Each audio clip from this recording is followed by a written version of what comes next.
ഇവിടെ പോലീസുകാരെ കാല് തല്ലിയൊടിക്കും, പ്രസംഗിക്കല്ലേ നേതാവ്. ഇവിടെ പോലീസുകാരെ പേരെഴുതിയെടുക്കും, ഇവൻ്റെ എല്ലാം തൊപ്പി തെറിപ്പിക്കും.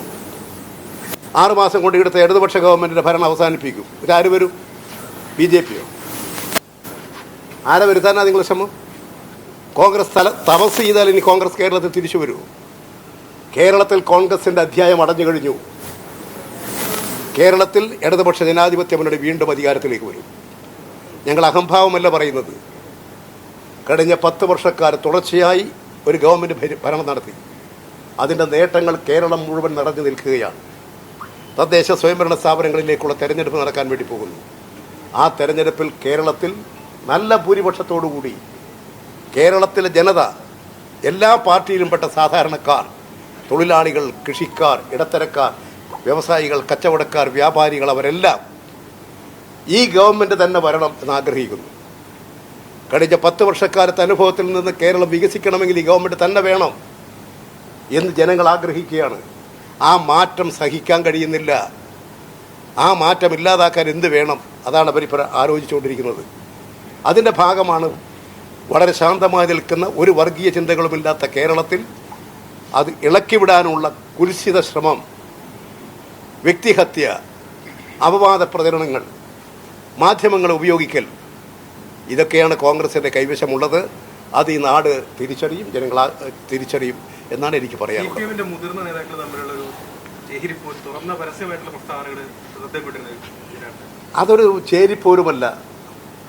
നിങ്ങൾ മാധ്യമങ്ങൾ വന്ന് ചോദിച്ചു, ഒരു അഭിപ്രായം പറഞ്ഞു. സ്വാഭാവികമായും അത് ഞങ്ങളൊക്കെ എന്താ വെച്ചാൽ നിങ്ങളൊക്കെ കുറച്ചും കൂടി ഈ നല്ല നിലയിൽ കാണുന്നത് കൊണ്ട് നിങ്ങളൊക്കെ വന്ന് പറയുമ്പോൾ ഞങ്ങളുടേതായ അഭിപ്രായങ്ങൾ പറയും. ജി സുധാകരനും അദ്ദേഹത്തിൻ്റെ അഭിപ്രായം പറഞ്ഞു. ഓരോ നേതാക്കളും അവരവരുടെ അഭിപ്രായങ്ങൾ പറയും. അതൊന്നും ഒരു പാർട്ടി വിരുദ്ധമായിട്ടുള്ളതേയല്ല, പാർട്ടിയെ ക്ഷീണിപ്പിക്കണമെന്ന് ആഗ്രഹിച്ചിട്ടുള്ളതേയല്ല. അവരെല്ലാം ആഗ്രഹിക്കുന്നത് ഈ കമ്മ്യൂണിസ്റ്റ് പാർട്ടി കേരളത്തിൽ ഇല്ലെങ്കിൽ, മാർക്സിസ്റ്റ് പാർട്ടി ഇല്ലെങ്കിൽ എന്താകുമായിരുന്നു കേരളം? കമ്മ്യൂണിസ്റ്റ് പാർട്ടി കേരളത്തിൽ വളർന്നു വന്നില്ലായിരുന്നുവെങ്കിൽ ഈ ഭൂപരിഷ്കരണം നടപ്പിലാകുമോ? ഇന്നത്തെ കേരളം സൃഷ്ടിക്കാൻ കഴിയുമായിരുന്നോ?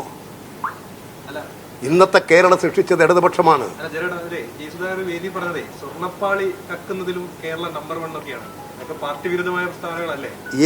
അതൊന്നും പാർട്ടി എങ്ങനെയാ പാർട്ടി വിരുദ്ധമാകുന്നത്?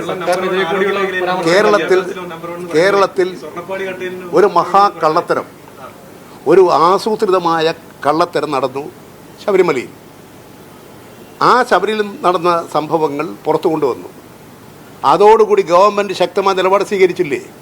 ഇത്തരത്തിലുള്ള ഒരു പ്രവണതയും ഇവിടെ ഗവൺമെൻറ് വെച്ച് പൊറുപ്പിക്കില്ല. അതാ ഗവൺമെൻറ്.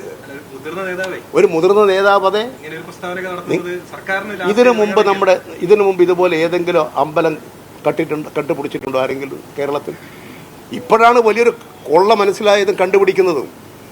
അതോടുകൂടി കേരളത്തിലെ ഗവൺമെൻറ് ജനങ്ങളും ഒരേ അഭിപ്രായത്തിലല്ലേ, ശക്തമായ നടപടി സ്വീകരിക്കുകയല്ലേ?